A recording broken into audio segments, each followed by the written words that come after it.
Hey, welcome to The Explainer. Today we're going to tackle one of the most puzzling and honestly one of the most pivotal moments in the Gospels, a choice that has really shaped theology for the last 2,000 years. So, you probably know the story, right?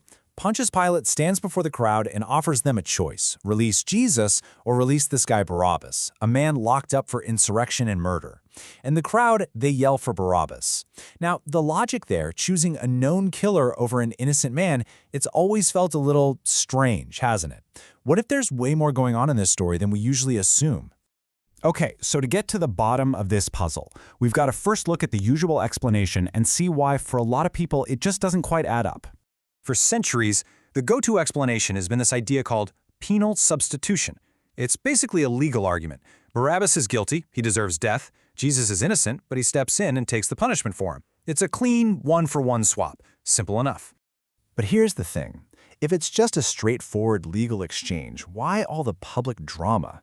The whole setup, the choice given to the crowd, the two figures, one released and one condemned. I mean, it feels less like a courtroom and more like some kind of ancient sacred ceremony. And that might be pointing us towards something much, much older. So, the key to unlocking this whole thing? Well, it might actually be buried centuries earlier, in this ancient annual ritual from the book of Leviticus called the Day of Atonement. Okay, picture this. On this one special day, the high priest would bring out 2 male goats. They had to be basically identical and present them as a single offering. But they had 2 totally different destinies. The first goat, chosen by a random lot for the Lord, was sacrificed, and its blood was used to purify the most holy part of the temple. The second goat, the one we all know as the scapegoat, was sent away, still alive, to symbolically carry all the sins of the community far away into the wilderness. And they didn't just wing it, This was a super precise process. After the lots were cast, the high priest would literally lay his hands on the head of the living goat, confess all the sins of Israel over it, and then have it led far away into a desolate place, a place called Azazel. The whole point was to physically remove the spiritual gunk, the defilement, so that the people could once again have access to God's presence. And this brings us to a really crucial idea. Turns out, our modern understanding of the word atonement might actually be getting in the way of seeing what this ancient ritual was really all about. You see, the original Hebrew word here is kapar. Now, we tend to translate that as atone, and we think of it in a legal sense, like paying off a debt. But the word's deeper meaning is actually more about purification. It means to wipe clean, to scour, to clear a path so a broken relationship can be restored. So now you've got 2 completely different ways to look at this. On one hand, you have penal substitution, which is all about a legal transaction. A payment is made to satisfy justice. But on the other hand, you have this kafar model, which is about purification, about removing barriers to restore closeness with God for the entire community. It's not about payment, it's about access. So what happens when we take this lens of access and inclusion and put it back over the Barabbas story? Well, as you're about to see, it changes absolutely everything. Now get ready for this, because this detail is kind of a bombshell. According to some very early manuscripts of Matthew's Gospel, Barabbas' full name was Jesus Barabbas. Yeah, Barabbas in Aramaic means son of the Father. So suddenly, Pilate's question isn't just about 2 random guys. It becomes, which Jesus do you want me to release? Jesus, son of the Father, or Jesus who is called the Messiah? And the parallels just start clicking into place. They're uncanny. You've got 2 figures. A choice is made that seals their fates. One is released, sent away alive, back into the community. The other is condemned to die. The entire structure of this event that Pilate sets up, it maps almost perfectly onto the ancient ritual of the 2 goats.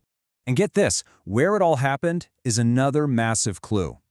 In that 2-goat ritual, the body of the sacrifice goat was taken outside the camp to be burned, a place considered ceremonially unclean. And the New Testament book of Hebrews makes a direct connection.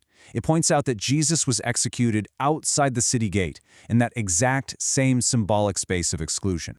And right here is the incredible reversal, the profound twist. In this reading, the place of ultimate shame, the place ritually defined by its separation from God's presence, becomes the very spot where access to God is thrown wide open, permanently and for everyone. So this perspective starts to reveal a goal that is way, way bigger than just settling the legal debt for one guilty criminal. You have to remember, for centuries, the most important rituals like the Day of Atonement and Passover, they created a really clear boundary. They were for the people of Israel. If you were a non-Jew, a Gentile, you were pretty much on the outside looking in, separated by what one writer called a dividing wall. Now, the Gospels are very careful to time Jesus' death to coincide with Passover. So in this one single event, you have the powerful imagery of the Passover lamb colliding with the imagery of the two goats from the Day of Atonement. The point wasn't to just reinforce the old system, it was to collapse it, to bring in a totally new one where all those old barriers just come down. And to really drive this point home, the writers of the New Testament use this one perfect Greek word to describe the finality of this moment, epiphax.